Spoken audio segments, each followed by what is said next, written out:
Good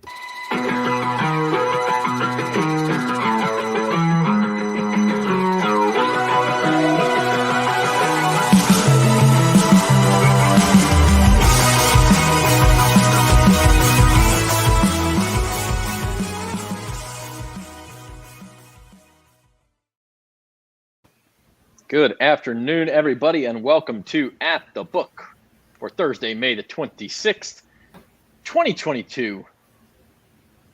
We are powered by Caesars Sportsbook. We're also sponsored by the Tulane Doctors. Tulane Doctors going to make it so that we can't see myself or Devin up there. Oh, much better. It looks much better here, with YouTube mugs up there. But we do appreciate everything from the Tulane Doctors. I wonder if we should just change the view, Devin. You think so? I don't know if there's anything. Maybe just one of us is. I don't know what to do. It's a little better. We're live, boys. But anyway, we are live here. We're brought to you by the Tulane Doctors and Caesars Sportsbook. Zach Ewing, along with a full house crew today: Devin Jackson, Spencer the Guru, and Jim Derry, to talk a little bit of everything. And we welcome your comments. We'll talk to you as we go through. Hi, Uncle Big Nick. He's having a good day at the Charles Schwab Challenge. We'll talk a little golf later. Hi, Hassan. Thanks for checking in. The New Orleans Saints started OTAs today, off-season training activities, and or organized team activities. It is, right? They're totally voluntary. Some guys don't show up, but some guys do, and Jameis Winston was there, and we saw him in action for the first time since last Halloween when he tore his ACL against the Tampa Bay Buccaneers. So it's been less than 7 months, so it's a pretty good sign, I'd say, that he opted into OTAs and is out there playing, Jim. We talk about on Datitude tomorrow, which part of it was recorded today. So, but we get into the whole Jameis Winston in, Michael Thomas out. Man, if you really would think that Michael Thomas would be out there wanting to participate in this thing. So, but it is a positive that Jameis Winston's already participating in OTAs, and I think it would be a big surprise now that if he's not ready to go by the time preseason gets started, and then more specifically, by the time that the regular season starts, that will have been 11 months. I think, ACLs now they used to be 13, 14-month injuries. Now they're more like 9, 10-month injuries. So it's a great sign to see that Jameis is out there and wanting to be out there. So it's exciting to see that. Yeah, and I mean, just to clarify what you said, Jim, Michael Thomas is there. He's not participating. He was like on the sideline. Yeah, and I should have been more specific. It is. I mean, it is not a good sign that he's not ready to participate with his ankle. It is a good sign, I would say, that he's there, and willing to participate and willing to put the time in, because there have been questions about his attitude at times and about his availability throughout this process. So, as Anthony says, Saints team going to be lethal. I mean, look, we've all talked about this. They have a chance to be lethal. And before we get into that, I do want to say again that we're brought to you by Tulane Doctors. Innovative research, inspired patient care. Visit TulaneDoctors.com. And here's your futures odds. These have only moved a little bit since we talked about them last. The top three here at Caesars Sportsbook are all the same: 50-1 for the Super Bowl, actually, 20-1. That juice on the win total has moved quite a bit. See, I'm getting there. The top three are the same, and then the bottom two, the juice on the playoffs has moved a little bit. I think it was plus 170 for yes. Now it's plus 160. But you're right, Jim. I mean, the win total not only has it moved up from 7.5 to 8, but it's now juiced up to minus 130 over 8. So we may even see that move to 8.5 by the time the preseason rolls around. I think it'd be a shock if it doesn't move to 8.5. The speed, and I've been trying to keep a chart of it and what days, and at some point in the near future, I will be putting a blog up on that. But I think that it would be a big surprise at this point not to see it move to 8.5, maybe within the next couple of weeks, which is scary because it means that everybody's betting on the over, which is fine. I don't like going with the public, but talked about it before that. Go back, and 2 years ago at the same time, Tampa Bay was was a over under of 8.5 wins, and with Tom Brady in the mix, and they won the Super Bowl. So the public sometimes is right. I don't always fade the public, but I don't see how this team doesn't have a winning season, barring injuries. Yeah, I was a little surprised. Go ahead, I was Devin. going to say, I was a little surprised going through each game because Caesars Sportsbook released the odds for all 17 games for across the NFL. Saints are only favored in 6 of those games, and 4 of them were against the Panthers and Falcons. So I was a little surprised, just the low win total to start off. It was at 7. I was up to 8. But, I mean, even when you go game by game, I mean, there's 2 even and then 6, games that are favored. So it's very interesting to see, kind of it's changing a little bit. But, I mean, even if you go game by game, they're still thinking they're going to hit around 7 or 8 wins for the season.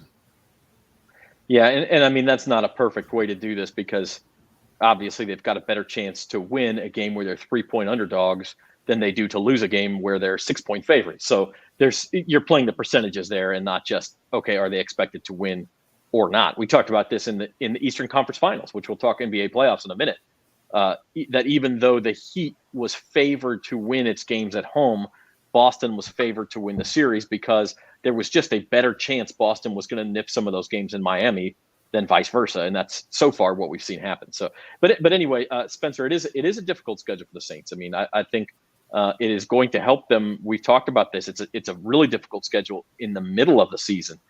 They've got to get off to a fast start, so it's got to be a positive sign that Jameis Winston's out there for OTAs. Yeah, no doubt about it, Zach. I mean, yeah, I think they'll be able to pull off some games that they're underdogs. Yeah, I know that Devin has said they're only favored in 6 games, which you're like, man, it's a tough schedule, which it is. It's a very tough schedule, but this Saints team, I believe, will be able to pull off at least 2 or 3 upsets along the way, which would put their win total above that 8-win mark. It'll probably be 8.5 when it's all said and done before the season, maybe even 9 because of the way the public seems to be going toward that over, and rightfully so with the way things are looking. Jameis only looking better. Michael Thomas should be back out there hopefully in the next month or 2. So with a fully healthy Saints team is a contender. There's no denying it, and so their futures odds there look pretty appealing, I'd say. And Jim, maybe you can speak to this. I feel like in the past, and maybe things have changed because sports books are so much more prolific around the country, and you can get to these win totals more easily. Caesars advertises them when they put them out. We talk about them. A lot of other people do. But in the past, typically that early movement on win totals and futures bets in May, that's going to be sharp money. I mean, the public's not out there in May betting NFL win totals. They're doing it later on. You know what else the Sharps are doing? They're betting game by game right now because the Sharps that I listen to, they all talk about preseason numbers and compare what the value is. And I think if you have the bankroll to do it, it's not a bad time to go bet on. Maybe you don't bet on all 17 games. Maybe you pick and choose the ones where they're underdogs and you think there's value in getting them, and I'd have to go through them. Maybe you don't bet the Carolina and Atlanta games because we don't know how bad they're going to be, although we think they're going to be pretty bad. But, it's a perfect time to go in there and pick and choose. Again, maybe you put $40, $50 on pick 8 games where there's a great number and bet on them now because you're not going to get that same value come later on in the season. You're certainly not going to get the value. If they're as good as we think they are, you're not going to get that value when you get the week of the game, which is when most people bet. So maybe it's a good time to do a little story on that and pick 7 or 8 games that we like, and now's the time to bet them. Like, Minnesota, for example. Minnesota, I think, and Saints are basically even, Devin, I believe that's what they were. But, if the Saints start out hot, and I think actually Minnesota is going to be better than people think they are, but maybe that spread is -3 Saints, and you get a 3-point value now. So I'm just bringing that one up as a matter of fact. But there are other games as well. Maybe Vegas it's time to bet Vegas now. You look at some of the games on the road. There are games to be bet now. Yeah, I think too. You look at is there a game where a team is coming across a couple of time zones to play the Saints, or they have short rest because they they played Monday night the week before.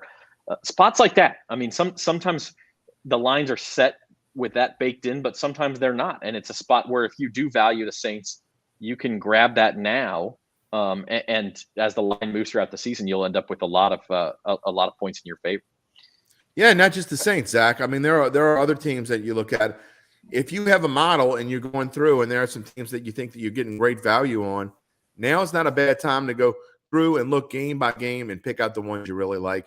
Maybe put a little bit on it, because you're not going to get this kind of value. If you're right, you're not going to get this value in 3 months from now. Absolutely. All right, you're watching At the Book, brought to you by Caesars Sportsbook. I'd like to say, if you would like to bet on some of these Saints futures or any other NFL futures, and you don't have a Caesars account yet, go ahead and get one. Great time to do it. Your first bet insured up to $1,100. Go to NOLA.com/Caesars today, and that's just for our listeners. NOLA.com/Caesars, or if you just go to the App Store, use promo code NOLACZR, and you can get that first bet. You take a swing at something, you hit it, great. You doubled your money, or almost doubled your money. If you don't hit it, you get another chance at it. So it's that is the deal right now. So we'll switch gears here and talk some NBA playoffs, starting with last night's game. What was it? Game 5 in the Eastern Conference Finals between the Celtics and the Heat. And quite frankly, guys, for the second straight game, Miami could not score. I mean, they couldn't shoot. They were turning the ball over. I think they had 82 points on Monday night in game 4. They had 80 points, and they were frankly lucky to get to 80 points last night. Yeah, Tyler Herro's absence was really felt. I mean, without him there, they just can't get much going offensively. And Jimmy Butler's just not in his zone right now. He's cooled off a ton. Kyle Lowry's looking over the hill. It just didn't happen for the Heat. I mean, this series it's over. Let's be real. I mean, the Celtics locked them down, and they just didn't have any answers. The only thing I'll say in the Heat's favor, and Devin, I'd be curious your take, is it kind of felt like this after game 2. The Celtics, they beat Miami in game 2. They evened the series. Oh, they're going back home. They're going to take control of the series. And then they laid a huge goose egg in game 3. Turned the ball over 24 times, shot like crap. They got back into the game in the fourth quarter, but it was kind of too little too late. So, if Boston relaxes, Miami's the kind of team that can make you pay for that. Yeah, Boston's going to have to come out and be ready to play in game 6, and they're going to get Miami's best shot. It's not going to be one of those games where, Boston comes out and dominates from the get-go. Miami is a well-coached team. They've been in this position before, and they've been to the finals a couple years ago. So Boston, like they couldn't do against the Bucks last series, they're going to have to close this team out because – being Miami, 3 times on the road in the series, that's going to be tough to do. So if you're Boston, you got to be ready for Miami's best punch. And honestly, I think this is a game where Jason Tatum is going to have to kind of elevate them like he did against the Bucks. So it's going to be interesting to see what happens. But Miami's certainly going to be ready to play, and they can't play any worse than they did in game 5. Yeah, I mean, I said on Monday's show on Bayou Bets, I said I would bet if I didn't already have a bunch of money on the Celtics, I would bet them to win this series in 6 games. I think it was plus 260 at the time. And my thinking was I felt strongly they would win game 4. And, game 6 is at home. And so really you're getting plus 260 odds on the fact that they could win game 5 in Miami. And now they have. And so I like that bet. Having said that, I do feel like this is kind of like game 7. I mean, you have to win this game if you're Boston. Like you said, Devin, you don't want to lose this game. They've proven they can win in Miami. You don't want to have to win a 3rd game in Miami and have it be game 7. Yep, yeah, they're going to have to handle business at the Garden, which I think they will. Miami's definitely going to put up a fight. They're a tough team, like Devin mentioned, but they definitely going to need Tyler Hero back if they want to be able to pull it off, because he's the 6th man of the year for a reason. He's a dynamic scorer. In his absence, I mean, it just don't have enough offense to complement Jimmy Butler. So unless he comes back, I don't see much hope for him. And listen, Jason Tatum has not played well in this series. To your point, Devin, he really hasn't. So if he shows up, Boston could really roll in game 6.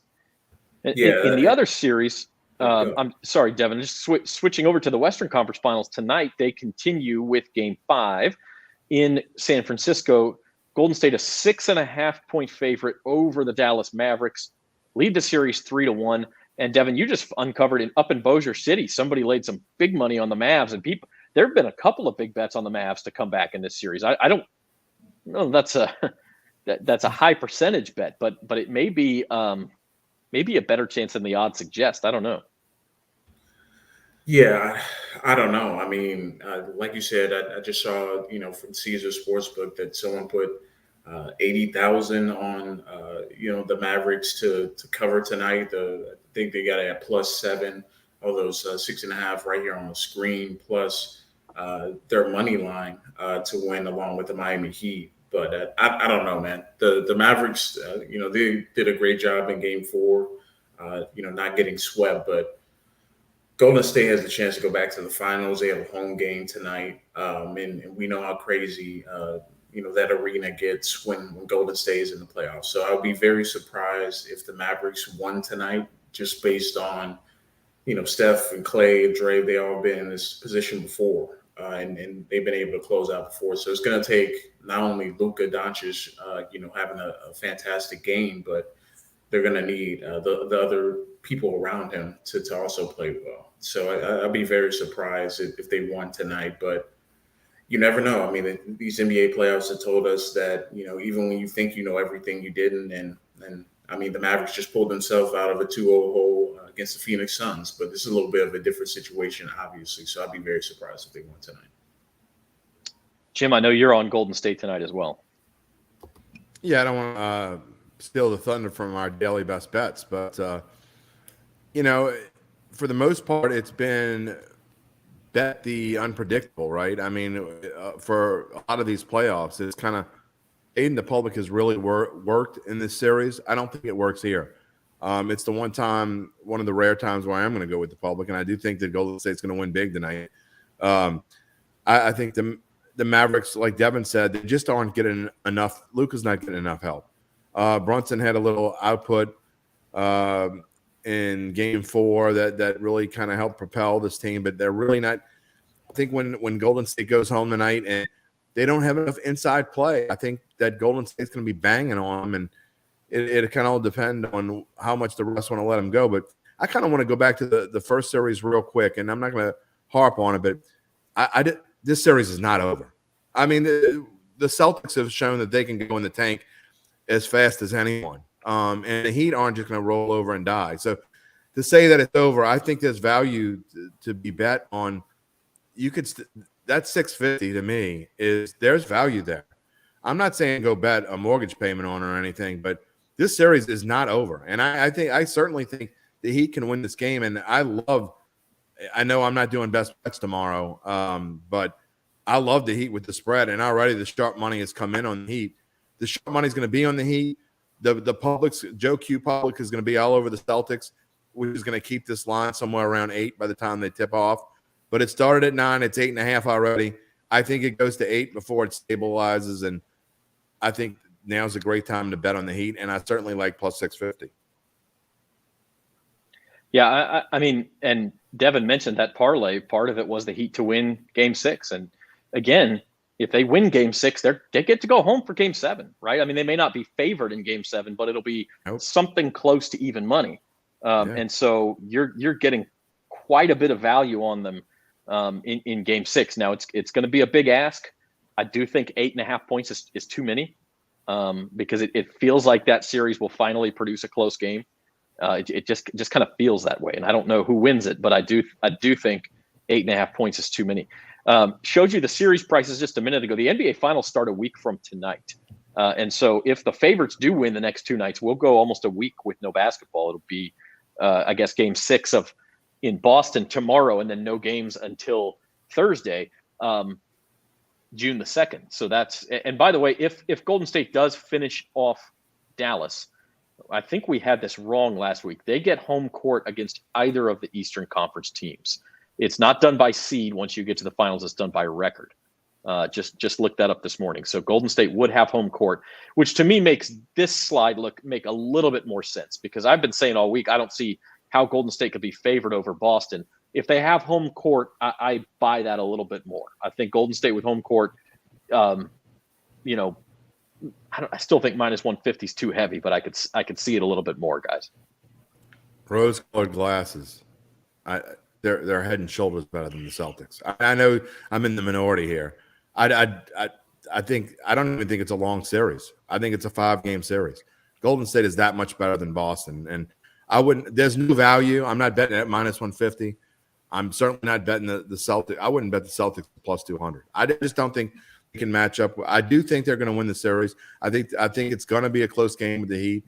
I do believe there's value in the Heat, like I said, because who knows? It could get weird tomorrow. But I think Golden State is head and shoulders. I think they're playing like they're on a mission. They do their games where they kind of disappear, and they'll have 1 or 2 of those. It might go 6, but I would not touch the Celtics. I mean, I hope you win your money. I don't have a future on either one of them. I vehemently disagree, and I know this doesn't surprise anybody. I would be stunned beyond belief if Boston did not at least push that series to 6 games. Stunned. Because frankly, Golden State, and I mean, you harp on this, Jim, the Yankees, the Lakers, these teams, they have risen to that. The Cowboys have done this in the past, where the odds get shifted in their favor just because of what they've done in the past. This is not the same team. They've had a fairly smooth ride through the Western Conference playoffs.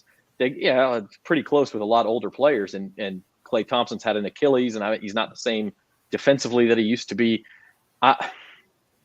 I just, and again, one of us is going to be wrong, and it could easily be me.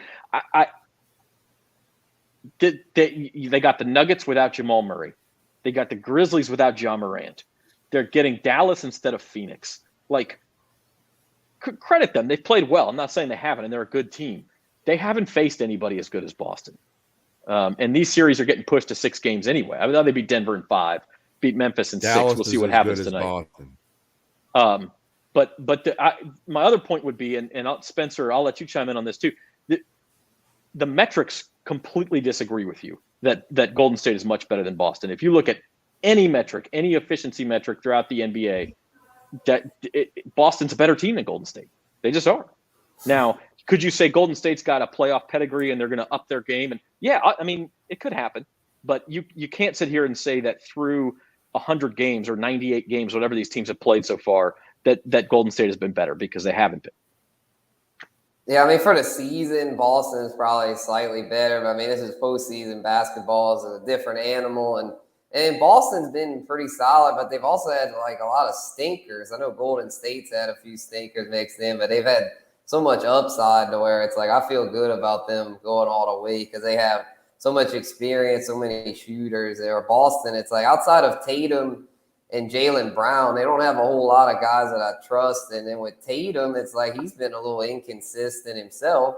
So, I mean, Boston's not bad, but I think Jim is kind of slandering them there, especially with saying that the Dallas. I mean, come on, Boston's definitely better than Dallas. But for the finals, I would have to go with Golden State because I just feel like they've just got a lot more firepower. Devin, voice of reason, save us. This one's a tough one because I can see both sides, potentially winning. But for me, I kind of like Boston in this scenario. And I know Golden State is, have Steph Curry, have Klay Thompson. But, when it ultimately comes down to is 2 things for me, and it's defense and turnovers. The Warriors and the Celtics have been a victim of this too in this series. But the Warriors have not taken care of the basketball this postseason, and they've been careless with the basketball. And obviously they can have those avalanche runs that, are just impossible to stop. But when I look at both teams overall, I like Boston's depth. I like their ability to go deep in their bench. I feel like in a tight game, Golden State kind of shrinks their bench.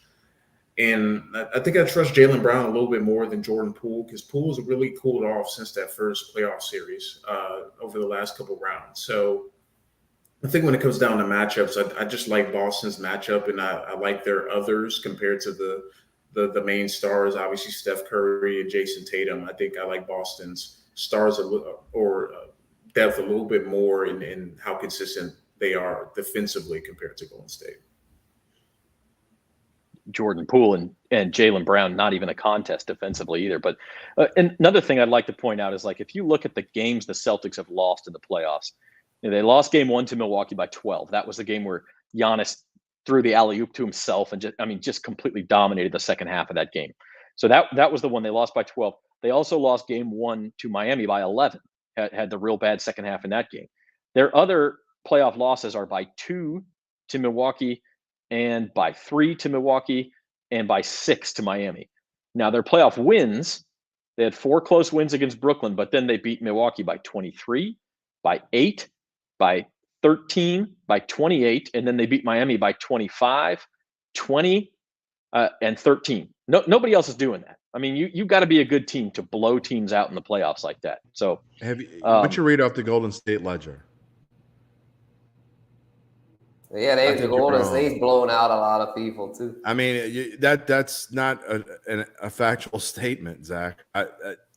Here's the thing: when it comes down to it, Golden State, when they play above average or better, okay, just say average or better, they can't be beat.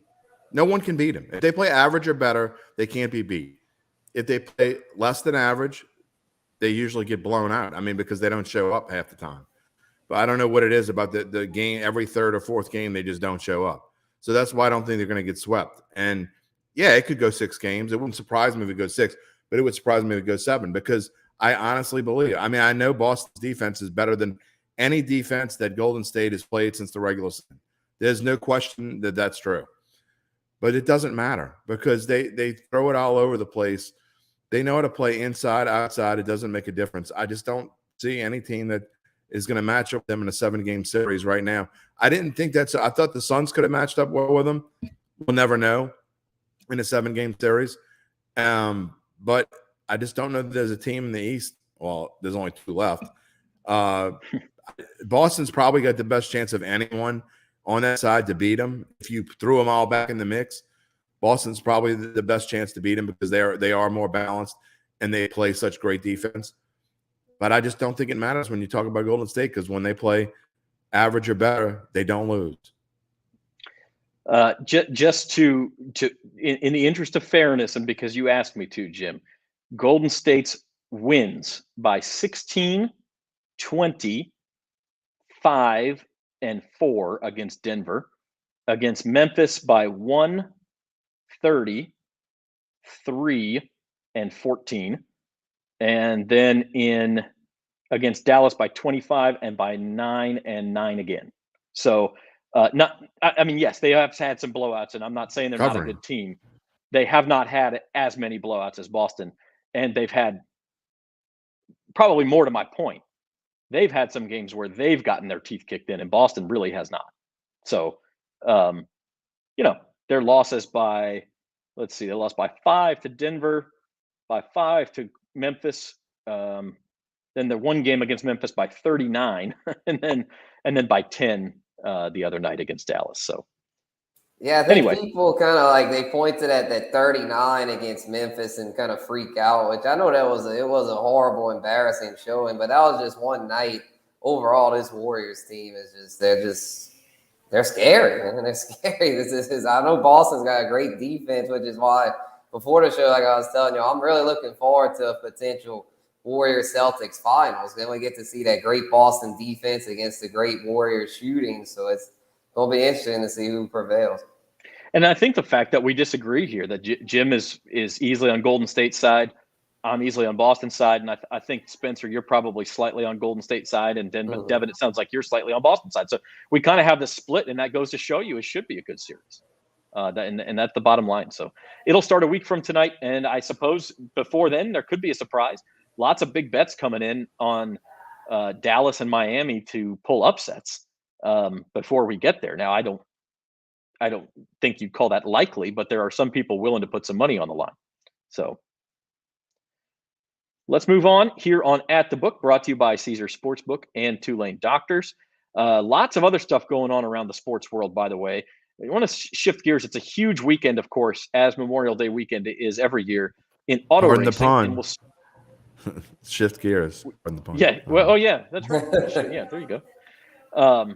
Indy 500, Spencer, Sunday morning at the Brickyard in Indy. And a lot of familiar names up here, but also some guys that, frankly, if you don't follow IndyCar, you've probably never heard of near the top of this list. Yeah, most definitely, Zach. This Indy 500 field, very interesting because it's like a clash. It's like a generational clash between the old guard guys, like Scott Dixon, Elio Castroneves, Tony Kanaan. I'm surprised Elio didn't favorite higher. He's the 4-time winner. He's trying to go for a record-setting 5th. He's a great value to me at plus 2,500. But yeah, you got the veterans like them. And then the new guys, they got a lot of new guys up there like Alex Palou, Pato Award, Renus VK. So it's going to be an interesting mix. Just off of this list right here, I probably would say fade the 3 favorites. I mean, Dixon, Palou, and Award could all win, but I don't really like the values there. Where like Joseph Newgarden, I think it's a good value there at 10-1, Renus VK at 12-1. Because I feel like they're right up there with the favorites, and it's just more value to be had there with those guys. And then Takuma Sato, another veteran that I like there at 14-1. He's a 2-time winner. He's with a new team this year.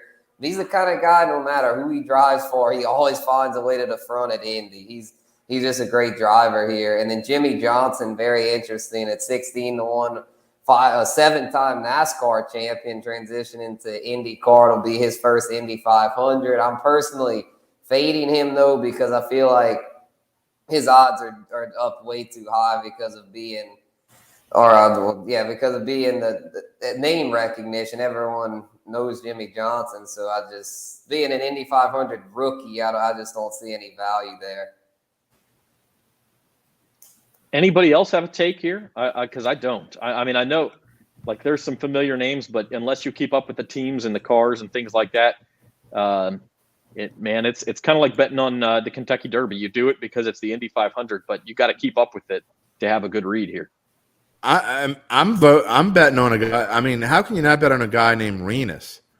I mean, Renus VK. What a name! I mean, when I don't know something about sports, I'm picking my favorite name, and that is my favorite name. I'm betting on Renus. I'm going to make a bet. I'm telling you when I get off, just like I bet on Sinner the other day in tennis, who's still winning in the French Open.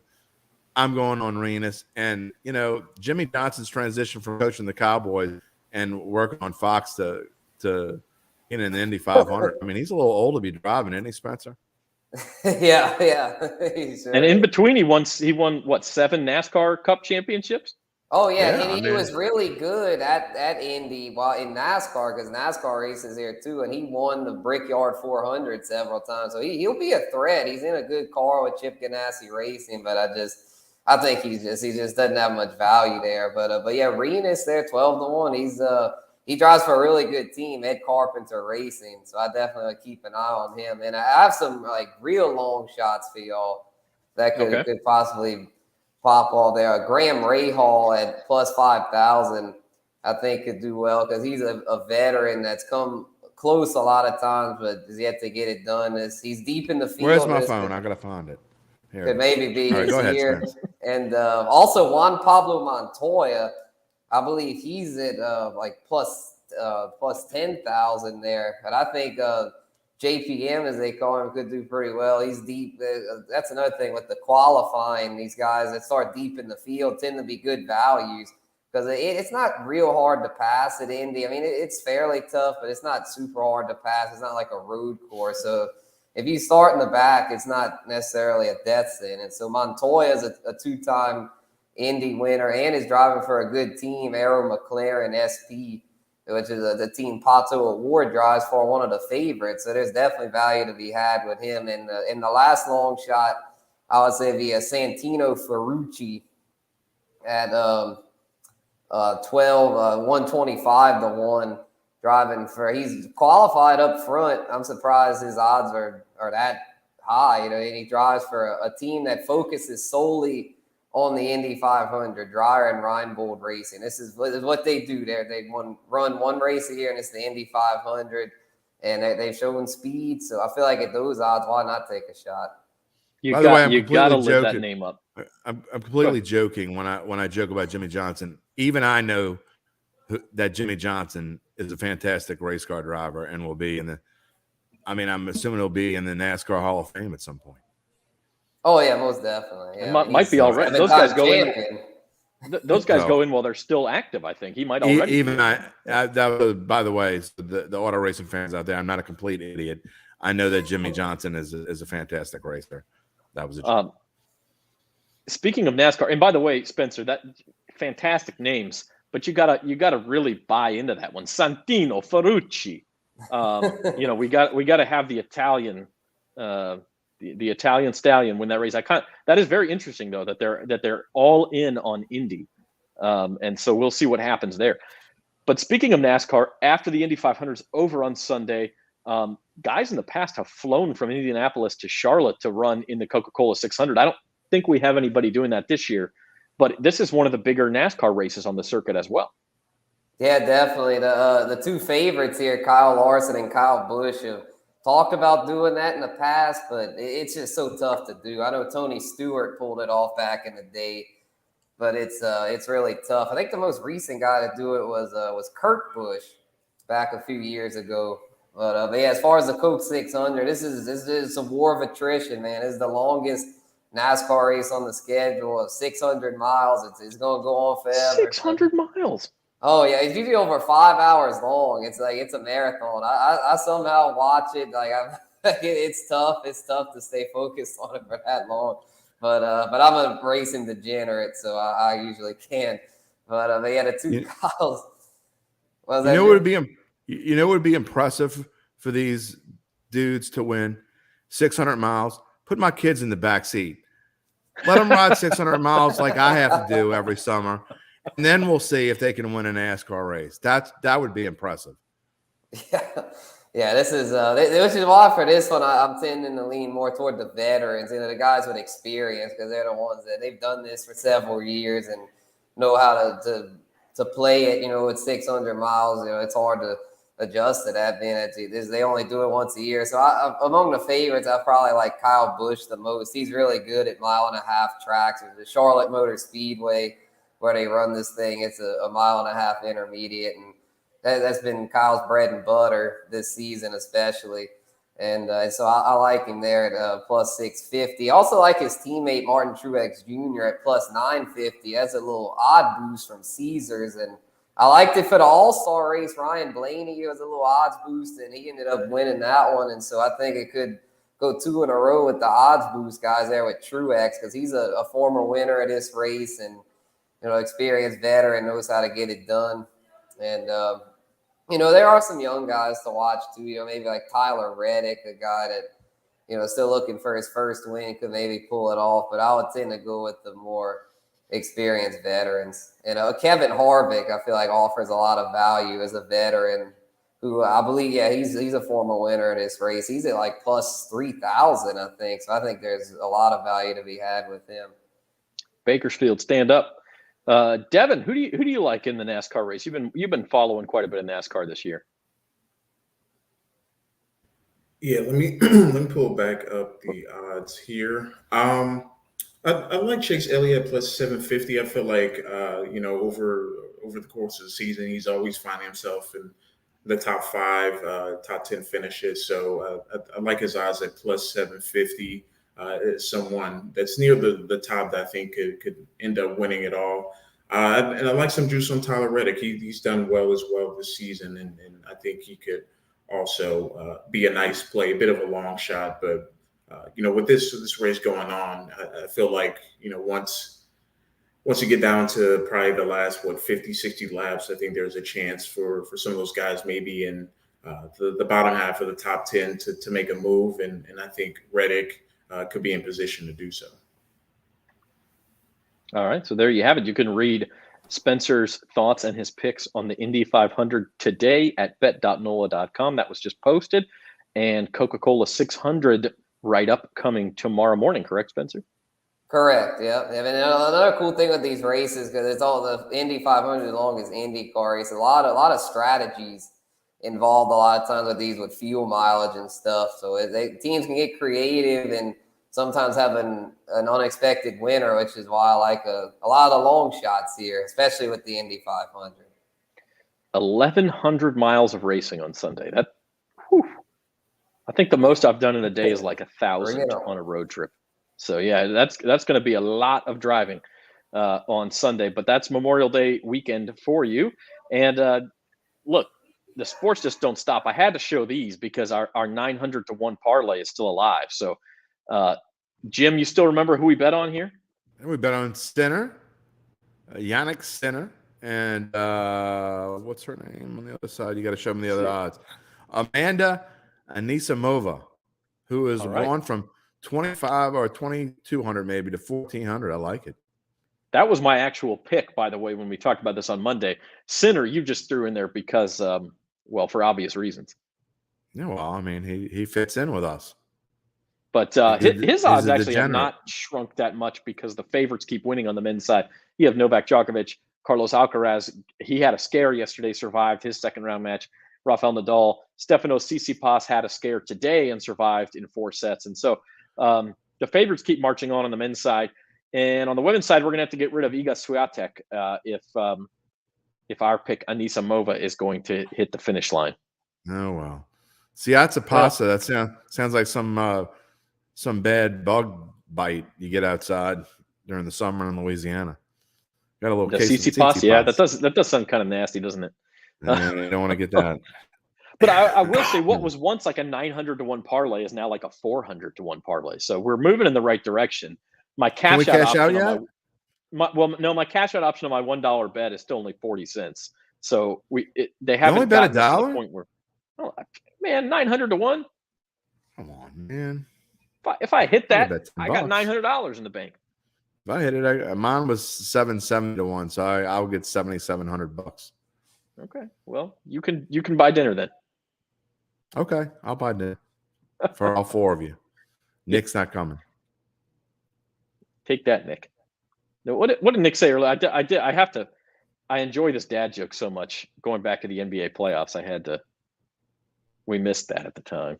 Yeah, but he jokes about me being old. He's got like the old man jokes that he thinks are funny. I am a dad joke aficionado, man. I'm here for it. Well, my wife has rolled her eyes so much I don't even try them anymore. She just makes me feel dumb. So. And then the last slide we have is the Charles Schwab Challenge. Uh-oh. Yeah, Scotty's had a really good day. I believe that he was 4 under today. The leader is the last I look. And as I look right now, there are 2 people at 5 under, 2 players at 5 under. You can't get any value on. We told you Scheffler, you needed him to have kind of an average day. I really liked Kevin Na coming in. Still maybe a little bit of value on him. Patrick Reed, is he going to have a great tournament? I don't know. But Victor Hovland didn't play very well today, so maybe there's value there at 2,200. Not that far off. And Morikawa, he shot even today. He at plus 2,800. I think there's value there. So might want to jump on that. Justin Thomas had a bad day, and Zalatoris is kind of like all over the place. And by the way, Taylor there at 40 to 1 is one of the 2 players in the lead. The higher ranked of the 2, the other is Martin Traynor. And these odds, this odds board is about an hour old, so this is updated a little bit. Nick Taylor is now 28 to 1. Morikawa is still 28 to 1. Let's see what else we have. Spieth is now 8 to 1. Yeah, and Victor Hovland's price has gone up. Actually, you can get him at 40 to 1 now. So he's having a bad second 9. Yeah, I was just looking at the leaderboard. We was on the screen. Still got 2 at 5 under. It's early. I mean, I would kind of wait, and this is when I like to play the favorites that have an average day or a little below average. Like I said, a Morikawa, who was 1,100 to 1,200 to start, and now he's 2,800. I mean, he's only going to be 5 or 6 shots back, which doesn't really mean much after 1. You just need to make the cut. let them have a good day tomorrow, you won't get those same numbers. Yep. A couple of other things before we go. As I said, a very busy sports weekend. You got the New Orleans Breakers. They play on Saturday, and they play the Michigan Panthers. New Orleans, a 6-point favorite in that one. Also have the SEC baseball tournament. LSU is a -190 favorite against Kentucky. That game is they're actually supposed to play tonight. They're the third game of the day. The first game's in like the fifth inning, and so LSU and Kentucky may play like 10 o'clock tonight. Maybe by the time it's over, you could wake up and watch Anisimova at 4 a.m. in the French Open, Jim. Yeah, I'll do that. I'm gonna set my alarm and get up there, and then right when she's done, the PGA tournament will start back up. I'll just stay up all night. There you go. And also on Saturday, listen, the Super Bowl for the rest of the world is on Saturday. The UEFA Champions League final between Real Madrid and Liverpool. And so the odds on that one, after 90 minutes, Liverpool +104, Real Madrid +245, and a draw is +270. Anybody tuning into that one besides me? No? No, Silence? I think I'll pass. You guys are you, uncultured. you had a nice parlay last weekend, but I don't think I can get up early and watch it. No. 2 o'clock in the afternoon. 2 o'clock. Oh. Not bad. Yeah. And I think that's on CBS. So Champions League final on Saturday, the Super Bowl for everybody else, the highest level club soccer match in the world. So that'll be fun too. Liverpool and Real Madrid. Who's Tom Brady? Final thoughts, guys. Who's Tom Brady? Well, he is going to play in Bayern Munich Stadium in November against the Seahawks. That's right. So, that's right. He's going to get his soccer on as well. Spencer the Guru, your final thought on this Thursday at the book. All right, yeah, just really excited for Sunday, and it was 1,100 miles of racing. I can't wait for that. And then it's just, we're gonna be interested. I'm gonna have to play some of those Indy drivers because there's so much value to be had there, and there's hope one of them can get the right strategy and get it done. And I'm also to throw in some fantasy football talk. I'm currently in a startup dynasty slow draft right now. And an interesting note from that is that Chris Olave, which I know it's dynasty, so I figured he'd go before Michael Thomas, but Chris Olave is gone. He went in the 6th round, and we're 8 rounds in now, and Michael Thomas still on the board. Yeah, I don't see how you could take Michael Thomas in a dynasty until you see him play. I mean, maybe real late, but who knows if he's going to be effective. I mean, it's been more than a year since he's played. So, Devin, final thought from you. Should be an interesting weekend of sports, and starts tonight. See if the Mavericks can extend their series. The two bettors are hoping that the Mavericks win tonight, or they're going to be losing a lot of money. I think like 130,000 combined between the two. So we'll see if they can stay alive in that aspect. But maybe we'll have the NBA Finals set by the end of the weekend, and we can start shifting towards that and keeping up with LSU baseball. They're starting to trend in the right direction here towards the end of the season. And if they ever get to play tonight, it'll be interesting to see how far they can go in the tournament. Yeah, I think they've taken futures odds off on the SEC tournament. That thing's going to be a mess because the schedule has become so backloaded with the rain that some of the better teams may just say, we're gonna throw freshmen out there. We don't care, because they have the regional coming up in less than a week. And so if you don't have anything to play for as far as a regional seed. LSU, by the way, not one of those teams because they are playing to become a host. But like Saturday and Sunday, you could see, you could see some real young players finishing out that tournament. Jim Derry, your final thought. Yeah, with all the stuff that's going on, I still find it interesting that what do people want to talk about? They want to talk about the Saints. I mean, even in May. So NBA playoffs, golf, all the huge auto racing weekend, SEC baseball tournament. We're still talking about the Saints, and we'll be talking about the Saints tomorrow on Datitude. I have as my guest the voice of the opening of Datitude, Phil Anselmo, the former lead singer of Pantera, who is a huge Saints fan. He just so happens to be my brother-in-law, and he is coming on to talk all Saints tomorrow. We're going to throw in a little boxing because he's also a correspondent for boxing news, I believe. He knows a whole ton of boxing. So something we've never talked about on Datitude, boxing. let's talk about it. We'll do that tomorrow. Tyson Fury comes up, the best pound for pound boxer, maybe in boxing. We'll talk about him, but it's gonna be a whole lot of Saints. About 85% Saints tomorrow in Datitude. Is his entire appearance gonna be in the lead-in voice?